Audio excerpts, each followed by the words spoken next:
that you went away. Hello, if you're new here, my name is Andra. I make commentary videos on pop culture and influencers.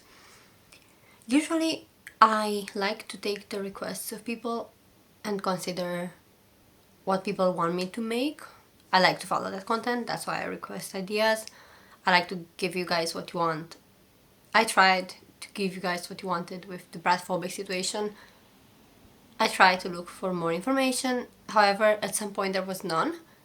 But then I stumbled across a few videos on YouTube, which I'm gonna be showing on screen as well as linking in the description, which describe the Bratphobic situation in angles that we haven't even thought of, or maybe I haven't thought of.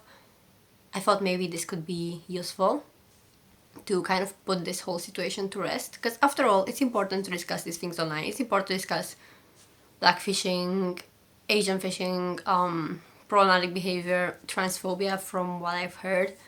Although Bratphobic may be trans herself, she has apparently been transphobic with other people. But I also want to kind of look back at my previous videos and discuss why I think I should have made a few things more clear in the actual videos, because I think, after all, it's not okay to judge too harshly a 16-year-old, and it's not okay to speculate on the transitioning status, let's say, of a person. So there are a few things that I found out through watching this deep dives into Bratphobic and the drama. First of all, I want to say some people are a bit too nitpicky, and I know that it might have come across that I was too nitpicky. However, what I was doing was just relaying the information I found online. I was barely giving my opinion because I didn't want to sound like I'm gossipy and nitpicky about a teenager. But from all this information, there are people who ask Bratphobic to do a FaceTime, and Bratphobic has refused to do so. And I also want to reiterate that if you want to understand why people wanted a FaceTime, you need to watch the two previous videos about Bratphobic, which I'm going to be linking in the description as well. There is also discussions about Bratphobic's ethnicity, saying that she's allegedly Asian and white instead of Asian and black, which I don't know what to think. At this point, I think speculating will not bring us anywhere because we can't find out this information. So I don't know if there is any point, to be honest. I think if she is lying about her ethnicity, it's a problem. But it's not something we can prove, so it's not something we can catch her in a lie. Apparently there is a sadder story to Bratphobic though. Apparently she needs money, and that is why she has been trying to become internet famous, because her family is from a lower income background, which I think the person who said that they know about this alleged that they are her classmate, which can sound believable. After all, teenagers are very active on the internet, they are very in tune with the dramas and all the controversies, so it's a big chance that somebody from the English speaking world, so like American, like Bratphobic, would have seen dramas if they are in the same school, recognize the person and be like, oh yeah, that's my classmate, you know, like it's likely. Apparently at school she looks completely different compared to all the makeup and the wigs, which, if that is a thing, is really sad. Even if Bratphobic is not transgender, it's really sad that she can't be herself in public. It's just really sad. I think she has pushed herself in this box of like, I have to spend money on all this like wigs, makeup, clothes to be relevant online, to make money. And if you have to spend a lot of money to make a lot of money, I don't think you're left with that much of a profit, so I don't think it's really worthwhile. I think my first part in my deep dive of Bratphobic, to try to make a part 3, was to find her social media, but this is hard, because I found her on Twitter and she only posts about musicians, like Ariana Grande, like other singers. She posts her opinions. I don't know if this is even her account, because it's not really any personal information that could identify her. Bratphobic might be a fake person using the same name. Apparently on TikTok there are several Bratphobic accounts. Allegedly, the Instagram live in which she was trying to prove her ethnicity was actually edited, and then there is a software where you can show a video to make it look like it's live, but it's actually not live. But Instagram can flag it and pause it, and that's why the live was so short. This is like just speculation that I've seen in those videos.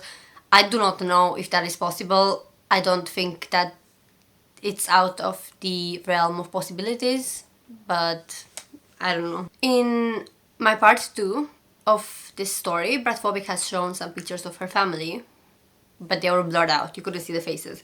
So they had shapes and other things on the faces. People have been saying that this is a way for Bratphobic to hide these pictures were taken from Facebook or Google or other sources, because you can't do the reverse image search on Google if the images are modified to a point. It's not gonna like match when you search, which makes sense. That's clever. If that's true, that's clever. Now, there has been speculation that Bratphobic has been harassing transgender people. If she is trans, this adds a layer of, complexity.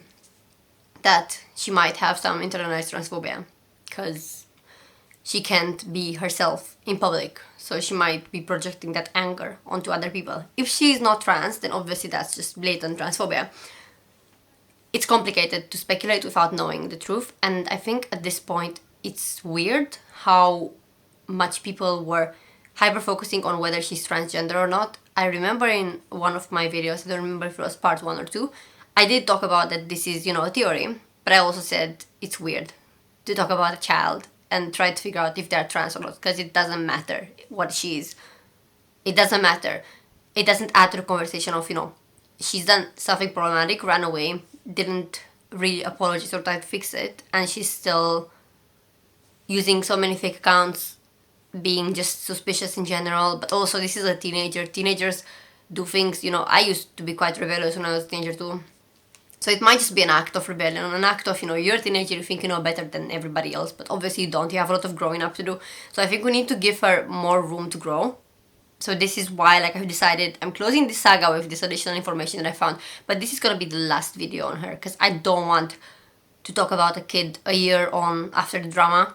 I'm only talking because I've been asked to do it when I was in my hiatus, and I want to give you guys the content that you need. It's not like I'm acting like it's a chore and I'm being forced to do it. I want to do it as well, but I want to do it just to clarify a few things, like I said.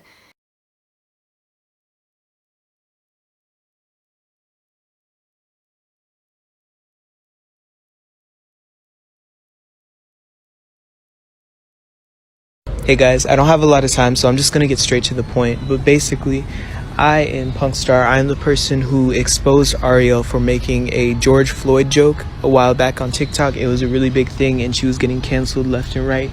But as of recent, and by recent I mean today, I have found out that this screenshot of Ariel and this screen recording of Ariel is fake, and it was made by none other than Bratphobic. Griffin basically forged these screenshots and faked these screenshots of Ariel making the George Floyd joke, and there are numerous ways to prove this, because first off, Ariel scrolled all the way up to her first chat in June 2nd with Bratphobic, and she didn't see the George Floyd message anywhere. That's why in her initial apology she was like, I never said this, and we ate her up because we weren't believing her, but she was actually being honest about it. The second part of the proof is that in the screenshot where Ariel supposedly said this George Floyd joke, in the uncovered version of the screenshot, it was of Griffin replying to Ariel in a yellow dress. And I am currently in a group chat with Ariel, and she scrolled all the way up to her archive on June 2nd when this screenshot was supposedly taken, and the yellow dress picture was nowhere to be found. It was not there. During the middle of the situation, Ariel basically started suspecting that Griffin was the one who leaked the screenshots, because I was mutuals with Griffin as well at the time. So Griffin basically decided to lie and say that I hacked her and I had this password to her account, and this is what this screenshot is going to show, of her basically trying to come up with a contingency plan of who to place the blame on so she wouldn't get called out for exposing this fake screenshot. Pause to read.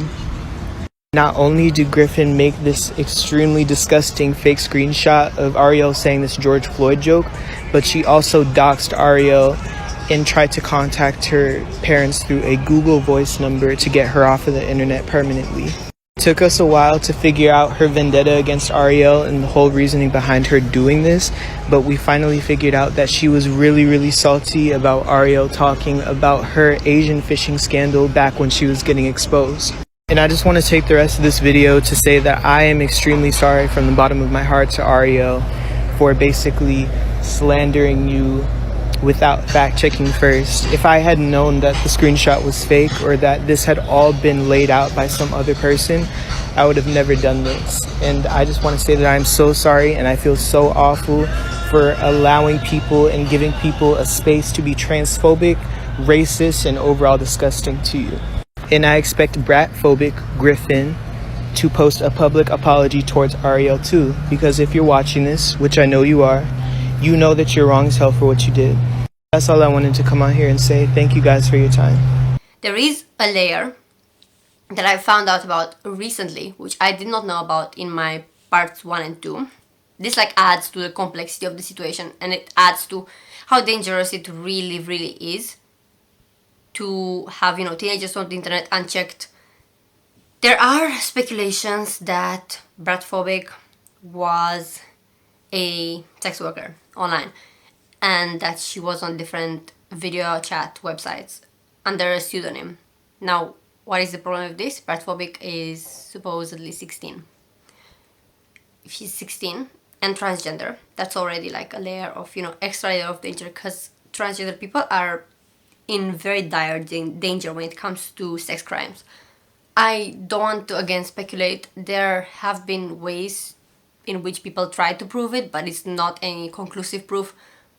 Just if you see someone who you think is a minor and they are on this kind of websites, please report it. Please do something for their own sake. I don't care if they are earning money and they think they are doing a good thing. This is not going to be a good thing for them in the future. This is going to leave traumas. This is going to expose them to predators. This is just really bad. If it ever comes out, it can affect their future. You know, their employment options. Is just something that we need to look out for. We can criticize minors on the internet because I think at 16 you have some sort of ability to make judgments. Like, you can be mature at 16, not as mature as an adult, but you can be premature. So I think at 16 it's okay to criticize people, to hold them accountable, to demand apologies for bad behavior, like the ex-fishing. I don't know what she is, what she isn't, but if she did black fishing or Asian fishing, she needed to be held accountable. But I think some people went too far. I think people trying to out her for being transgender went too far, and I've said that before. I think people trying to speculate on whether she is a sex worker based on some fake accounts without trying to actually look out for her and, you know, report it to someone to try to get her out of that situation are not 100% genuine. I think there is more that we should be doing to protect teenagers on the internet. And I think that's what I'm gonna end it on. This is a bit rambly because these are just like notes that I've missed when talking about Bratphobic in the previous videos, or things that have developed in the meantime. Please don't go and look for her profiles. She has so many, and I'm sure that part of that is maybe to be shady, but like, I'm sure part of that is to protect herself from having all the hatred in one place, all the cancellation in one place. I'm sure she wants a new start on the internet.